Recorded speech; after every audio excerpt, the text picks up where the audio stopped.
মেয়ের পিছনে ইনভেস্টমেন্ট কখনো বৃথা যায় না। ছেলে বাবা মাকে দেখতেও পারে, নাও পারে।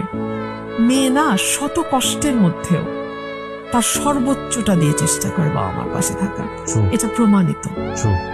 এবং হাদিসে বলে যে কন্যা সন্তান যখন একটা পরিবারে আসে, আল্লাহ তার রিজিকের পুরো প্ল্যানটাই বদলে দেন। সো আপনার কন্যা সন্তানকে আত্মবিশ্বাসী করে গড়ে তোলেন, এটার কোনো বিকল্প নাই। কেন একটা মেয়ে ভাববে যে সংসারটা না করতে পারলে ওকে সুইসাইড করতে হবে? এটা কেন ভাববে একটা মেয়ে? কেন আপনি সেই ছায়াটা হতে পারলেন না? এটা তো বাবা মার ব্যর্থতা। আমার জীবনে আমি হোঁচট খাইনি। হ্যাঁ, হয়তো পার্টনার নিয়ে হোঁচট হবে কেন, জীবনে হাজার কোটি রকম হোঁচট হয়। আমাদের সবকিছু তো আমরা আসলে প্রেম বিয়ের বাইরে ভাবতে পারি না। আমাদের প্রত্যেকের জীবনে তো হাজার রকম ফাইট থাকে। এই ফাইট